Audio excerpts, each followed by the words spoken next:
Welcome to Natural Habitat Adventures Daily Dose of Nature. Today's topic, Lens on Alaska, how to photograph bears, glaciers, and more. Presented by NatHab Expedition Leader Arthur Kampmann. I'm your host, Rob Mess. Thank you for being here with us today. Take it away, Arthur. Hello, everyone, and thank you for taking the time to tune in this afternoon to learn a little bit about Alaska and the photographic opportunities on our Ultimate Alaska Wildlife Safari. And a big thank you to Natural Habitat for hosting these webinars, as they're very beneficial for our travelers who go on these adventures. So my name is Arthur Kampmann. I am a photographic expedition leader for Natural Habitat Adventures, and I have been guiding in Alaska since 2014. And I absolutely love everything about guiding in Alaska, as it is one of the most incredible locations in the world. For photography, the opportunities abound. And so I also guide trips for Natural Habitat. I just finished up our Winter Yellowstone program. I guide our Grand Canyon photography trips and our main fall trips. So a great series of adventures I get to lead for NatHab, but today we get to focus on Alaska, the great state in the north. So why would you choose Alaska out of our incredible catalog? We have so many amazing trips. Why are you going to decide to go on a 2-week trip to Alaska? And the answer is almost why not go up to Alaska. If you've never been to Alaska, I can't recommend it enough. The landscapes alone captivated me when I first got up there, but from a wildlife photographer's perspective, Alaska is the best. You have so many iconic animals in Alaska that you can capture. And if you get creative enough, you can actually blend the wildlife and the landscapes together. And you just have such an amazing array of imagery that you can create while you're up in the great state of Alaska. And so this is just a photo of the scenery on the Kenai Mountains. You have the fireweed, the iconic flower of summer, in the beautiful cloudy day, which we do get, and the mountains are blurred in the background. The flowers are in focus in the foreground. Opportunities like this exist just right off the road in Alaska, so it's pretty incredible. And on our newest itinerary of the Ultimate Alaska, our team has absolutely nailed it, because we really don't waste much time, because we spend all these amazing evenings. We spend 4 different wilderness lodges along our trip. So that's a really special thing that we're doing this day and age in Alaska, is staying at all these incredible wilderness lodges. So this afternoon, I plan to cover what kind of gear you would want to bring with you on your Alaska trips, whether it's a photo departure or a regular departure. And I'm planning on going over some tips that'll be helpful for you to know prior to departing. And then I'm going to go over each location, the major locations and the major photography goals of each location while we're out there. I'll finish up with a couple resources that are very helpful, and then obviously save some time for questions at the end. So in terms of photography gear, obviously cameras have gotten so good this day and age. You got to maybe make a choice on what you're going to bring. And a type of camera I'm seeing a lot of guests enjoying this day and age is that bridge camera. That's the Sony up in the top right of the screen, because you don't have to mess with lenses and buying all these different lenses. Basically what you're doing is you're buying one singular camera that has a huge focal range and really good image quality. So those bridge cameras, I've seen great images come off them, very user friendly. You don't have to worry about having the right lens on at the right time, because it's always that lens, and so you don't have to really mess around with that. Now, in terms of mirrorless cameras, there is an advantage to the mirrorless cameras, as the image quality is better than that of a bridge camera, but you are spending more money on the mirrorless cameras, and you are having to make choices on what type of lens you would want for that specific moment. So for me personally, what I do this day and age is I got sick of swapping lenses. I bought two different bodies and I have two different lenses on those bodies. So I have my telephoto lens on one, and then I have my wide angle landscape lens on the other. So that's kind of my method to it. On our photography trips, we do ask if you're joining a photo specific departure to have a nice camera, because that's kind of the goal of the trip, is to be there with other photographers creating great imagery. Obviously now cell phones are ubiquitous and everyone for the most part has one. They are really amazing for photography, and on our trips we'll obviously be going over tips and tricks with the cell phones. But one thing I absolutely love about the iPhones is the video capabilities. They are remarkable at getting almost high, really high quality videos. And so for some aspects of this trip, I recommend using the cell phone over your cameras, and I'll get into that on the trip specifics. Lenses, of course, if you're bringing a mirrorless camera, lenses are going to be important. So which lens are you going to bring? What's the right time to have that lens on? And so, like I mentioned, I think an 1855 is a great landscape lens. You could even go down to something like a 16. So I shoot with a 1680 and then a 100-400 as my telephoto. So that's kind of the range I like to cover. I also do use a converter, and I'll get into that in a second. But in terms of lenses, it's really important, I think, to have a big focal range covered, whether it's on one lens that covers all that range or multiple different lenses. But one thing NatHab is partnered with a company called lensrental.com, and I'll put it at the end, but if you do NatHab15, in the promo code, you can actually get a 15% discount on lenses that you would choose to rent. And if you wanted to go about that for the trip, to try a different lens for this adventure. If you were to do that, of course, please get that early so you're not getting it the day before, and you have time to practice with it. And that is a really important aspect of these photo trips, and all of our trips, is prior to getting out there, make sure you get out with your camera, get out with the lenses, take photos before. Don't just show up with a camera that you haven't used in 6 months or 6 years, because who knows, maybe it's not in the best condition. Optional accessories, there's a few on this that I think are really important. The rain cover for your camera on our Alaska trips is very important. I would say if you're out at Brooks Falls and it is raining all day, your camera could get damaged. So my recommendation is to have something that you could put on your camera to cover it in case of rain. So that's an important one. Now, in terms of a tripod versus monopod, on our June and July departures, my recommendation is a monopod. And I will explain.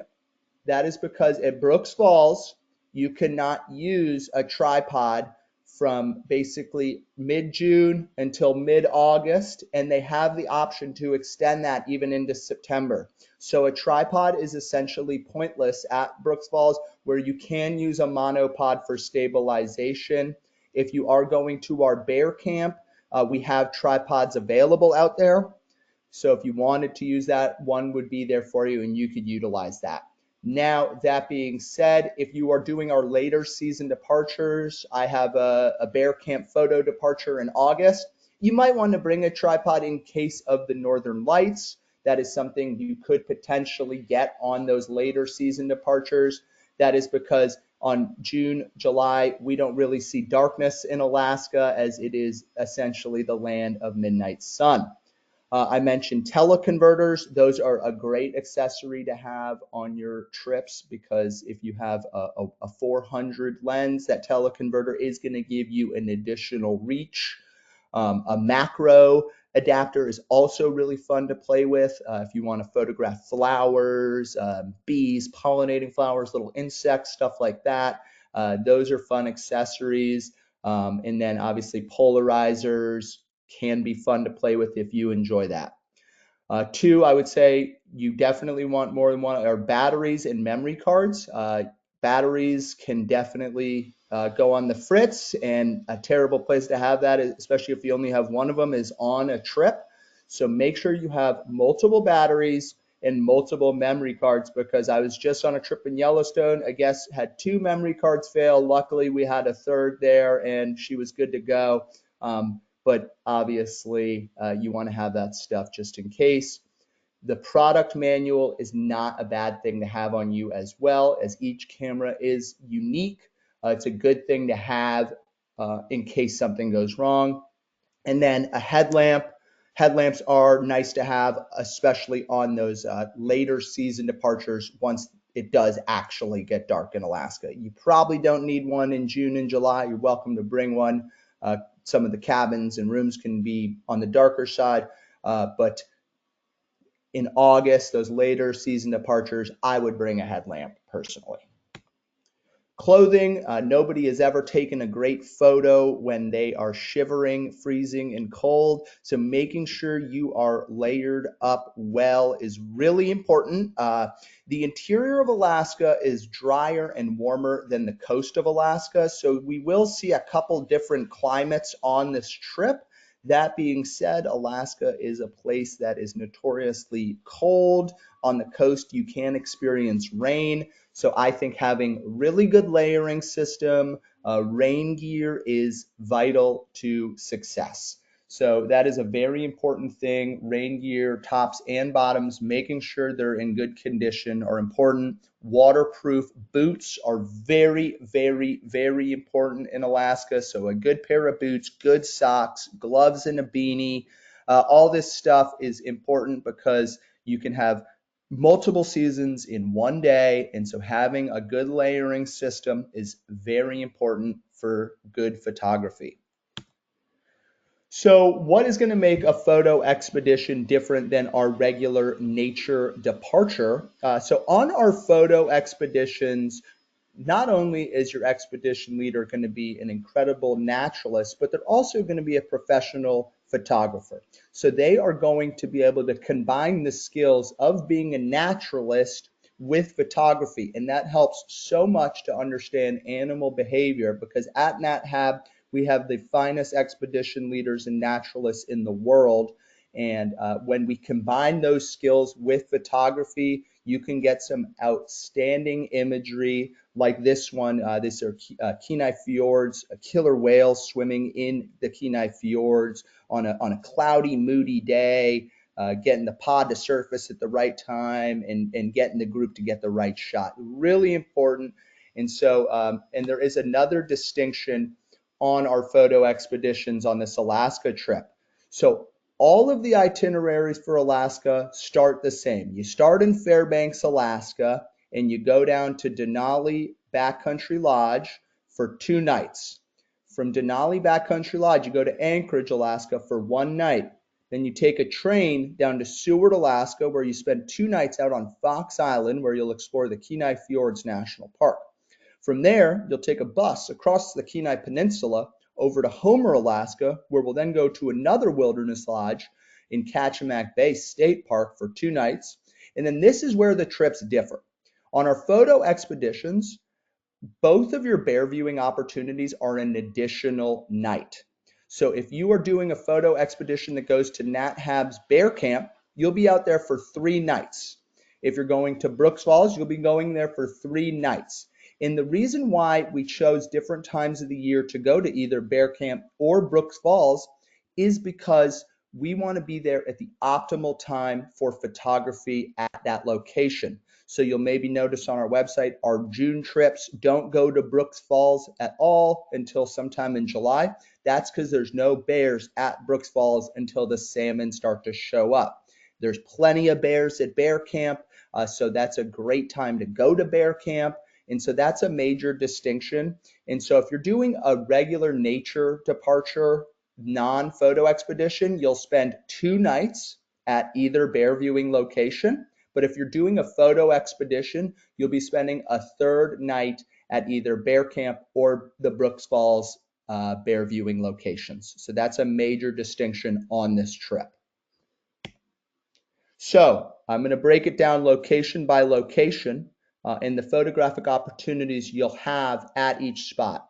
And so Denali National Park is 6 million acres. It's larger than the state of New Hampshire. So it's an incredible wilderness, and the photographic opportunities are endless. To me, Denali is one of the best landscape photography places on the planet. You have incredible mountains, incredible wildflowers, unique wildlife, and endless wilderness. This is a photo that was taken at 10:30 at night in July, on a night we couldn't see the mountain, which does happen, but we got amazing imagery because this huge rainbow came over the tundra. You mixed it in with the fireweed, the flower of summer, and I think this was one of my favorite photos I took all summer to kind of combine the wildflowers and the rainbow at nearly midnight. So spectacular opportunities. Now, we are doing Denali in an incredible way over the last 2 years and for the future years to come. And that is because if you've ever visited Denali before, you probably took a bus to Wonder Lake in the backcountry. That option doesn't exist right now. Due to climate change, at mile 42 on a pass called Polychrome Pass, the permafrost is melting inside of the mountains and it's actually collapsed the road. The National Park Service tried to continue to keep up with the road, but unfortunately, the permafrost was melting a lot faster than they could continue to keep up maintenance with it. And so they've had to actually abandon that project. And right now, there's a construction company working on building a bridge over the area where the permafrost is melted. It took them a while to find someone to take the contract, and the goal is for it to be done in either 2027 or 2028.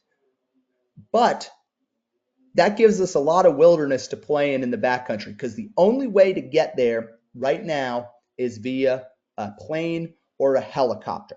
And so we have opted to take a helicopter to and from the Denali Backcountry Lodge, and it is such a grand way to start this trip off. So we will have multiple helicopters that take us from the start entrance of the park all the way 90 miles into the Denali Wilderness, where we'll spend 2 nights at the incredible Denali Backcountry Lodge. Now, to me, the helicopters are amazing for photography, but what I really like to do with the helicopters is take videos on my iPhones because I think it allows me personally to also enjoy the moment of being in this helicopter, flying through this immense wilderness, looking for Dall sheep up on the mountain sides. It is such a cool way to get to the backcountry of Denali. Obviously, one of the hopes when you're in the Denali Wilderness is to see the mountain itself. 20,310 feet towering over the tundra. This is on a bluebird day. I will say that Denali does like to hide in the clouds. Roughly 30% of the visitors to Alaska in the summertime get to see the mountain, but when it is out, it is just in your face and incredible. And this is a type of image where I actually used the hills in front of us, which are known as the Kantishna Hills, to kind of play with the foreground and make Denali appear even larger than it is. Now, on this type of day, you can get a lot of contrast. And so you want to worry about your exposure too when you're dealing with something like Denali with all those glaciers. So exposure compensation is a good thing to play with. And another thing I'll always talk about when it comes to Denali are mosquitoes. They do exist in Denali. I would say we could see the most mosquitoes of the whole trip in Denali. That being said, I've had multiple trips go to Denali, zero bugs. Some trips go to Denali full of bugs. It kind of just depends. They don't carry malaria, stuff like that. So no need to worry about it. My recommendation would be especially if we're out at night photographing. Having some gloves can be handy because if they are around, they can be a little bit of a nuisance. But in reality, this right here, this photo, this was a day there were bugs. I don't remember them at all. All I remember is a bluebird day in Denali. So fun place to photograph. Now, if you are concerned about mosquitoes and want to see Denali in its fall phase. That's a great time to go. Typically, no bugs in the fall, amazing photography opportunities because the tundra just turns this ridiculously cool red and yellows, and the wildlife is sensing that seasonal change. So the moose are in rut, the bears are in hyperphagia. It is a spectacular time to go to Denali. If you've been to Alaska before in June or July, I would recommend checking out one of our fall departures because the photography in the fall in Denali especially is amazing. Last but not least on Denali, each night after dinner, the lodge staff is actually going to take us out to either Wonder Lake or Reflection Pond, two iconic locations that we realistically have to ourselves. So while the park road is closed because of that permafrost melting, the backcountry is so special, and these evenings where you have the mountains in front of you, Wonder Lake is placid and you can get amazing reflections. It's kind of what it's all about. And if you've ever been on the fence about doing this trip, I would say the next few years, while Denali is the way it is with the road being closed, can't recommend it enough. So we will retrace our steps and we'll make our with the helicopters, and then we'll make our way down to Anchorage where we'll spend one night. And then in the morning, we board the Alaska Railroad and we take a 110-mile trip from Anchorage, Alaska down to Seward, Alaska. This is a great opportunity for photographing the Chugach National Forest. You have opportunities of landscape, wildlife, amazing glaciers and waterfalls, and just fun. It's just a fun way to travel down to Seward. We get the Gold Star Dome tickets, so you have this incredible dome car that we get to sit in, and then on the back part of that car is an open air, no windows, so it's really good for photography without any glare. Really love this section of the railroad. And then we almost immediately get on a boat and we head out to Fox Island Wilderness Lodge, where we'll spend 2 nights out at the Wilderness Lodge. We'll have an opportunity to kayak or do a hike along the shoreline or in the rainforest that day at Fox Island. And Kenai Fjords National Park is definitely a hidden gem of our Alaska itinerary, as a lot of people have always heard of Denali and obviously the bears of Alaska. But if you want to see marine mammals and seabirds, Kenai Fjords is where it's at. So in Kenai Fjords, we will take a private chartered boat on an all-day adventure into the national park. And we've been using the same boat captain for over a decade. Tanya is the best. She loves wildlife, and you just got to tell her what you want to see, and she will do her best to make it happen. So this small boat gives us a lot of opportunities for having room for photography. It's got a huge front deck, plenty of space for our small groups. And Tanya is the best and safest boat captain. She is the first captain I ever went out with in Alaska in 2014. And I've gone out with a lot of captains in Alaska, and I can assure you she is the best. So really grateful for that partnership. Kenai Fjords is a place where we can really get a lot of amazing imagery of marine mammals. So humpback whales, a conservation success story, as their numbers were incredibly low, have rebounded. And this was the first national park that I started working with in Alaska. And I have seen such a great rebound of humpback whales just since my time. And so I love photographing humpback whales because of that idea of the conservation success story, how people say, oh yeah, I see them all over the world now. That's a win. And so we love that. And so combining these whales with the landscape is amazing. Another iconic image from the Kenai Fjords that we hope to see are the harbor seals hauled out on the sea ice, because we will visit a tidewater glacier on our all-day trip into the park, and the seals actually go to conserve energy and get warmer believe it or not, by climbing out of the cold water and hauling out on the sea ice. So absolutely love these little harbor seals, so adorable. And then another iconic animal of the Kenai Fjords is that largest species of sea lion, the Steller's sea lion. These animals seem to be able to take a nap just about anywhere. And so look at these two just passed out on the rocks.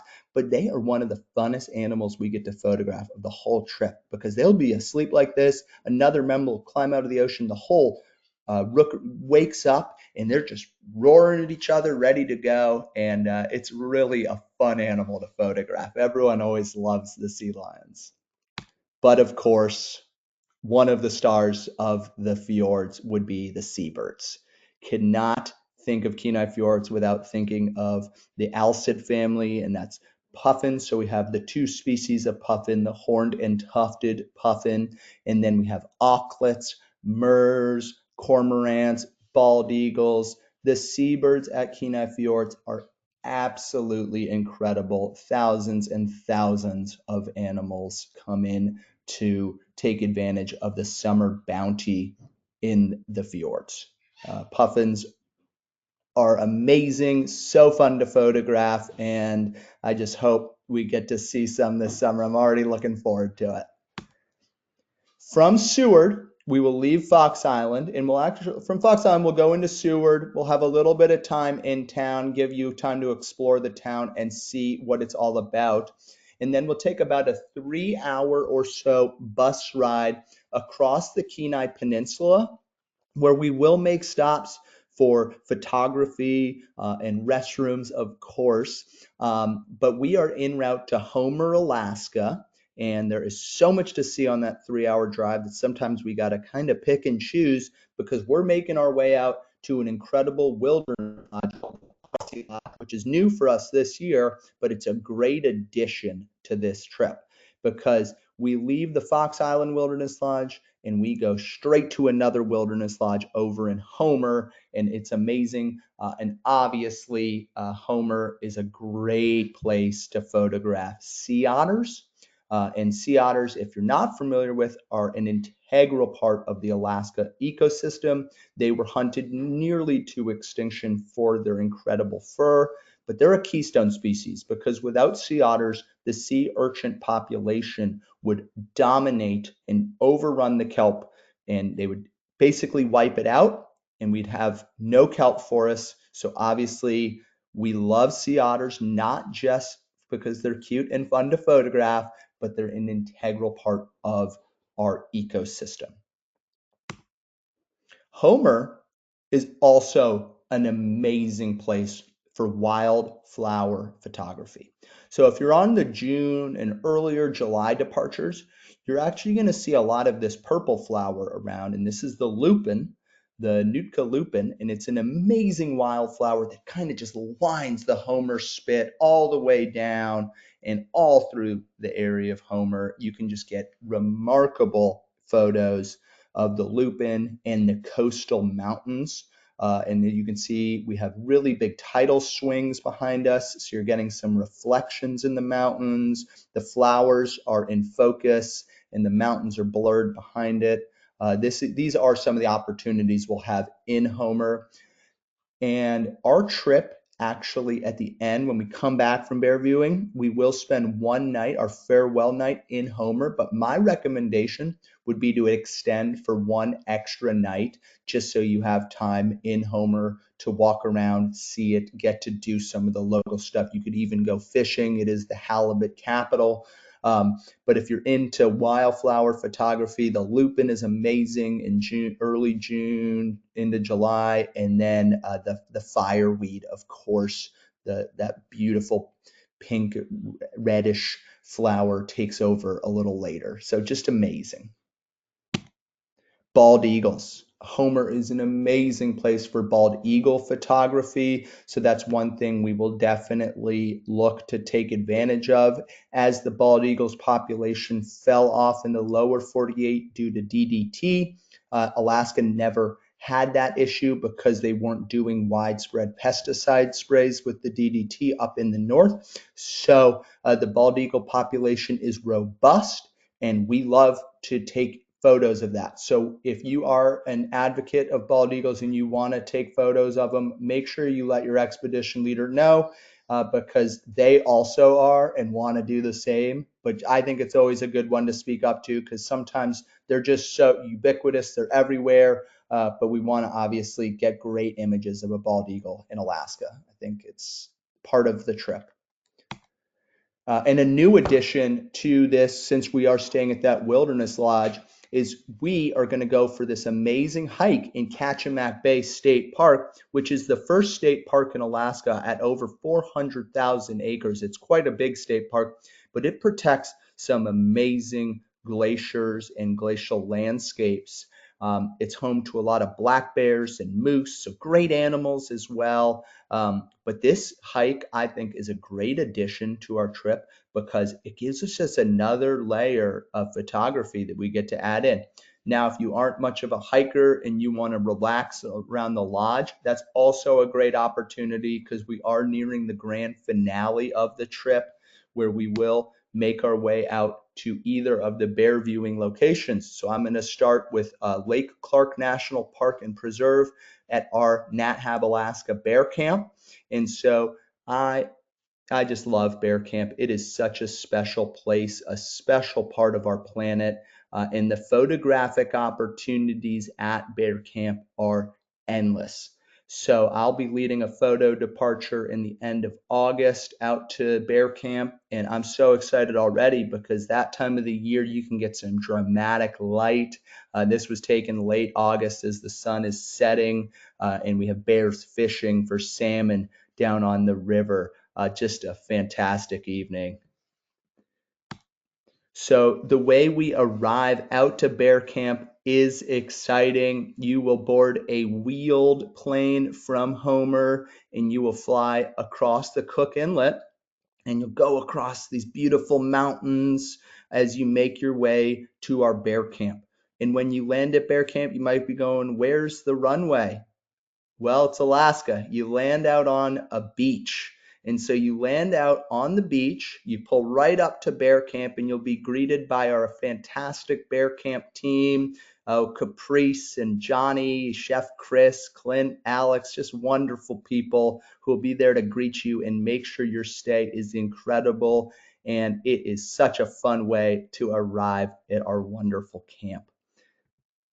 Now, opportunities for photography at Bear Camp are endless, like I mentioned earlier. So early summer, you're going to get a lot of bears congregating on the sedge meadows. And these are tidal meadows that can really support a large amount of bears because they're a protein-rich, tidally influxed grass, and the bears eat that, and they just graze and graze and graze. And with the long daylight hours, that sedge replenishes, and as long as it's raining, we're doing really well. And so if you're there in June or July, you can expect to see larger numbers of bears congregating, eating the sedge out on the meadows, which is a really fun thing to see. You can get some smaller bears in there as well. And if you are there in kind of early June into later June, you might see some mating behaviors as well. Really fun opportunities on the coast.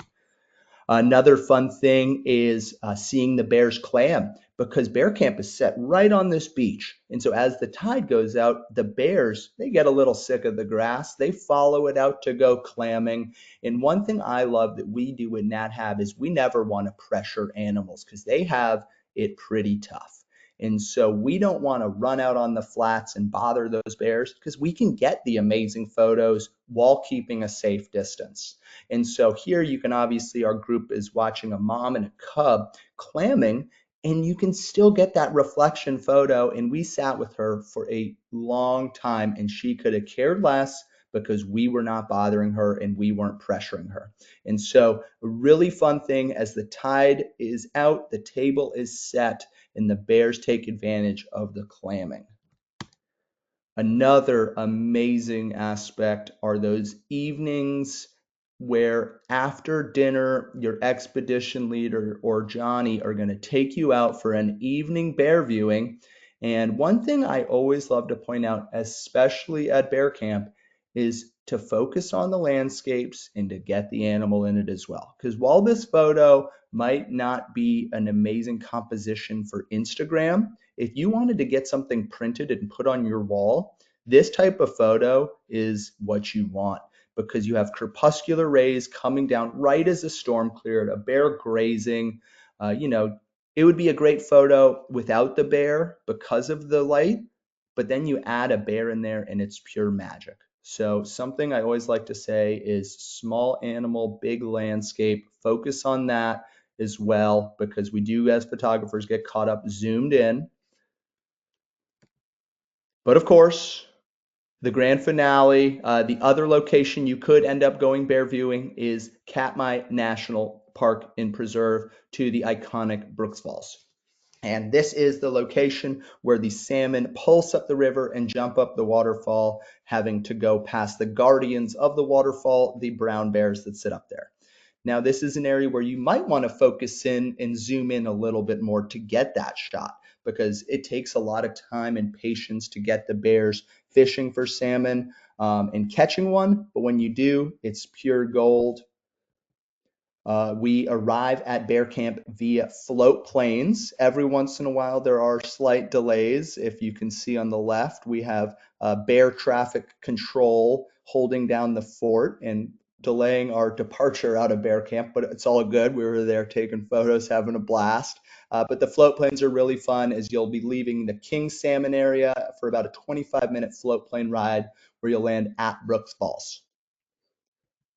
So at Brooks Falls, it is the most iconic place in the world to see brown bears. So that being said, you won't be alone, which is a little more of an experience you can have at Bear Camp, as having less crowds. Bear Camp sees about 18,000 visitors. Lake Clark sees about 18,000 visitors a year. Katmai is a lot more because Brooks Falls, that Bear Week has done incredibly well. So if you go out on the platforms, you will be limited to 30 minutes per viewing, and that is on from June 15th to August 15th. Your expedition leader will help you out with that and help you get situated. And when you're out on the platform, great opportunities for photos. And don't be deterred, because when there are more people, typically there are more bears there as well. The bears do flock there for the salmon, and they're not too disturbed by the people as long as we're being nice and quiet and enjoying it, and great photographic opportunities at Brooks. So when you're waiting, there's another platform called the Riffles platform, and it's just below, and you can still take amazing photos of bears at the falls. It's just a different perspective. At Riffles, you get salmon kind of washing down the stream, so you can also get some smaller bears, moms and cubs hanging out in that area as well. So while you're waiting, it's not like you're just twiddling your thumbs, kind of sitting around. You are still able to get some amazing images. And this is a photo I took in the fall season. And I did mention, no tripods from June 15th to August 15th. Last year, they extended that into September. This is a handheld shot, actually. I used the railing on the platform and just handheld it, because this bear 903, also known as Gully, is arguably the most patient bear in the world. It'll just sit there forever until a salmon jumps up. So this is a bear. I took this handheld, long exposure, something your ELs can definitely help you out with on those photo departures, but really a fun way to mess around and play with photography there.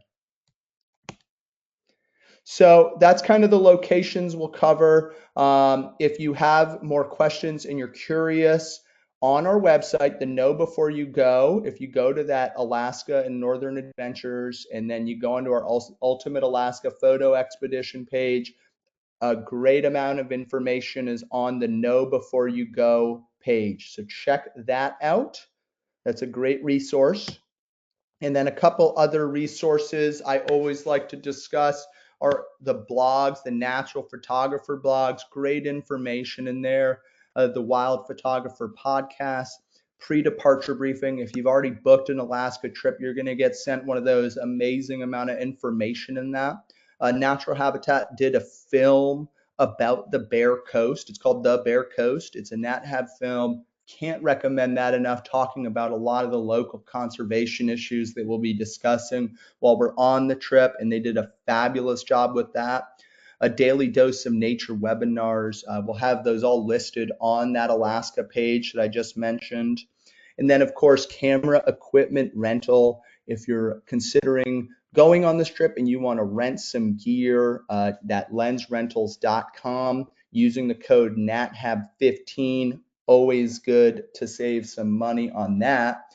And then, of course, if you have any follow-up questions that we're not able to answer, please give our concierge team a call and they will take care of it. So that being said, ready for some questions whenever. All right, Arthur, thank you so much.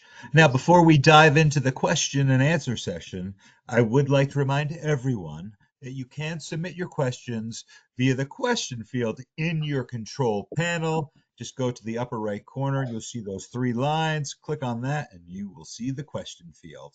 All right, let's dive into them. So, is there a specific bridge camera that you like? You mentioned a Sony. Is there anything else, or is that the one? The Sony, I've seen a lot of people getting great images with, and the way Sony manufactures cameras is they kind of invent a lot of the technology beforehand, and so they're kind of the pioneers. I've seen a lot of people have great success with the Sony and the Canon bridge cameras. Great, thank you so much. Yeah. All right, so I know we're riding in helicopters. Are they big enough for all of us to have a window seat so we get a view, or do we have to share that spot? Great question. Typically, what happens is there's going to be 5 people per helicopter. So one, two, 4 people get window seats, and then someone is in the middle. So typically, they do it by weight and balance. But if you don't have a window seat on the way out, you can ask on the way back, and they will do our best to accommodate that. Sometimes, based off of weight and balance, it doesn't work, but typically, if you didn't get a window on one direction, we can request that you get that on the way back. Great, thank you. So, is there any point in the year where I could do bear camp in Brooks Falls in a single itinerary, or would they be separate? So that's a great question. So my recommendation would be to do a bear camp departure where you could go in either June, just our bear camp trip, which starts and ends in Homer, Alaska, and then combine that with an ultimate Alaska trip that goes to Brooks Falls. That's a common thing people are doing this day and age where they want to see both bear viewing locations. But what they do is they'll basically, and you can go on nathab.com and check out our bear camp trip and see when those departures on, and then combine that with an ultimate Alaska. And so people are doing that a lot to see both of the locations of the bear viewing.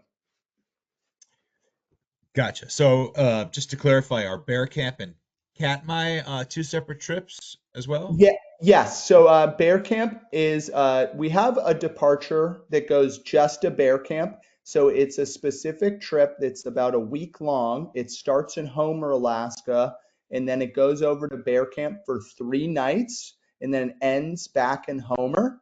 And so if you combine that with the Ultimate Alaska that went to Brooks Falls, you wouldn't be having any overlap. The only overlap you would have is on the final night of the Ultimate Alaska, you'd be at the same hotel you stay at for bear camp. Gotcha.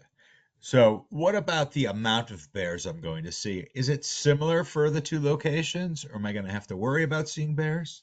No, it varies trip by trip and food source by food source. But if you are going to Brooks Falls in July or even into early August, I wouldn't worry about seeing bears. The same goes for bear camp.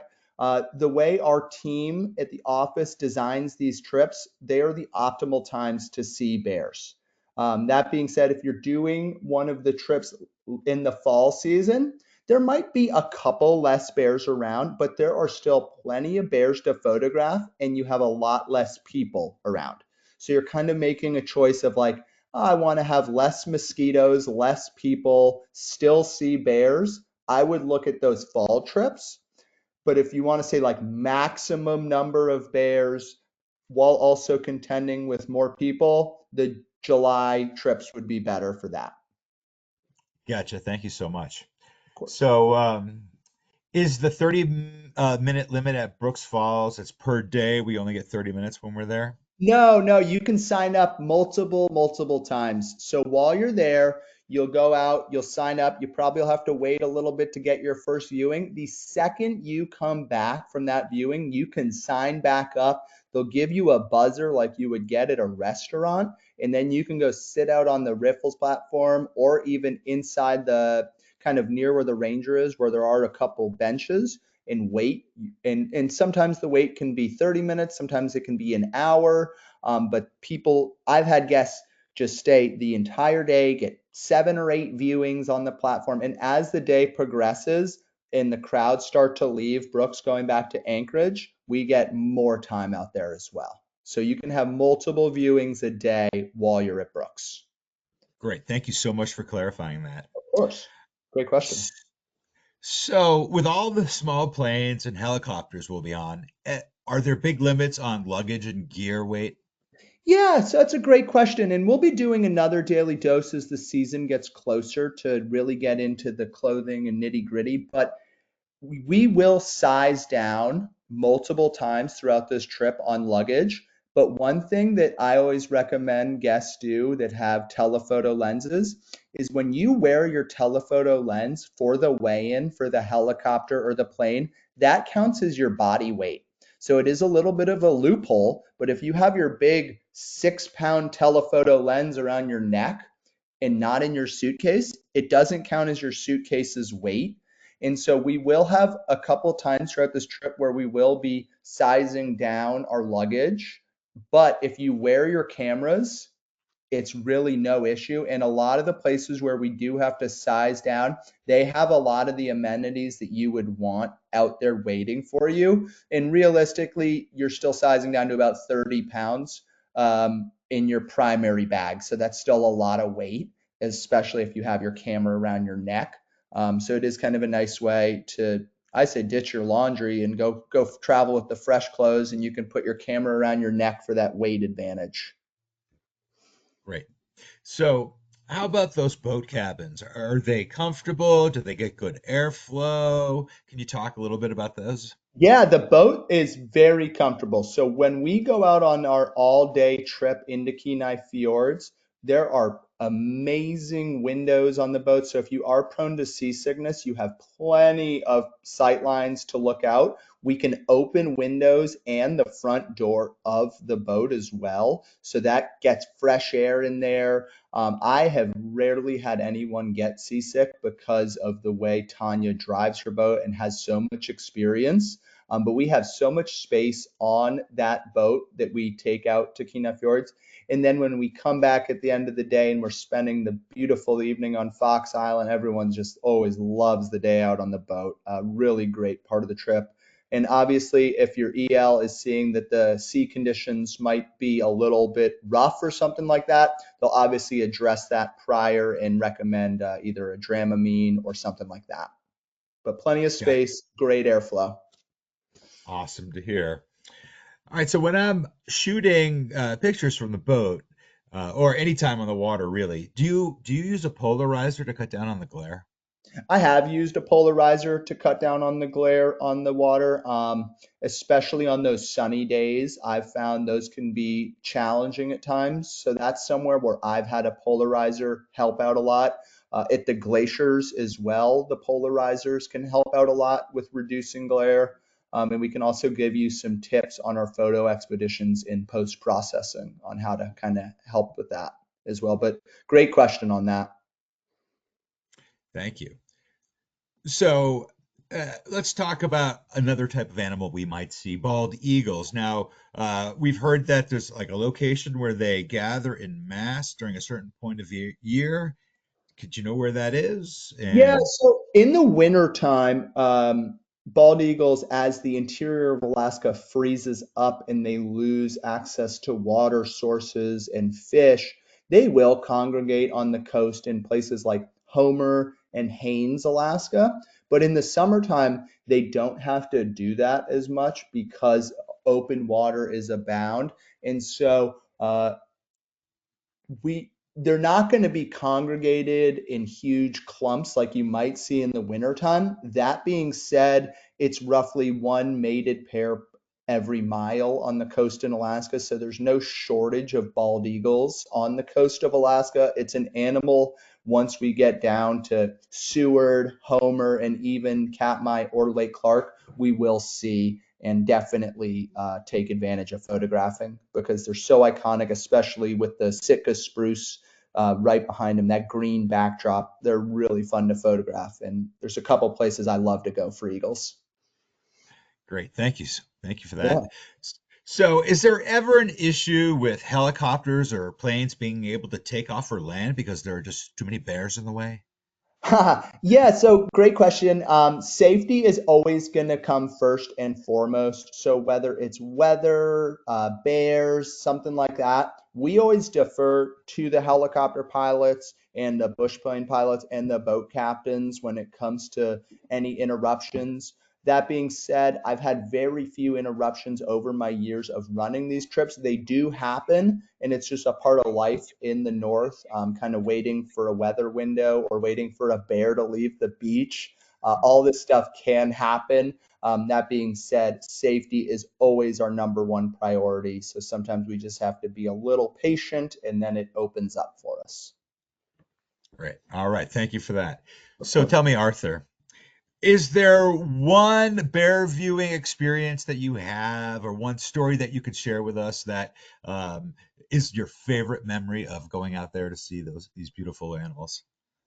Oh, great question. This summer out at Bear Camp, we just had a mom and a cub, Roxy and Pebbles, and they were just really around camp a lot. And they were just so much fun to have around and a great one for our guests to get to experience. And they'd come by the platform because if right behind Bear Camp, we have a couple private viewing platforms and they just seem to really want to be around our bear camp and I just fell in love with them. And then of course you always go back to your first times of seeing bears, and I'll never forget my first time of going to our bear camp location and seeing bears with guests and realizing how special the bear coast is and how we need to protect this place for perpetuity because it is one of the most incredible locations in the world. Thank you for that, Arthur. I appreciate that. Unfortunately, that is going to be the last question that we do have time for today. So I'd like to throw it back to you for any closing comments you may have. Well, I just want to say thank you all so much for tuning in this afternoon to listen about Alaska. I know it's a place that so many of our guests love. And if you haven't been, you got to get up there. It's so incredible to photograph. And I look forward to being up there and shooting some and creating some images from the rugged majesty of glaciers to the delicate wildflowers and seeing the bears in their natural habitat. And safe travels and happy shooting. Arthur, thank you so much for taking the time to present for Thanks, us John. today. And I'd also like to thank everyone who tuned in today. So if you are interested in information on how you could travel to Alaska with NatHab, please give us a call at 800-543-8917, or you could send us an email at info@nathab.com. Our adventure specialists are happy to help you out. If you're part of a photo club and would like NatHab to speak to your members about nature and travel photography, email us at webinars@nathab.com. Join us Monday for our next daily dose of nature. You can check out next week's lineup, including registration links, on our website at nathab.com/webinars. We did record today's presentation, and we will have the replay available on our website soon. With that, I will conclude today's webinar. Goodbye, everybody. We'll see you next time.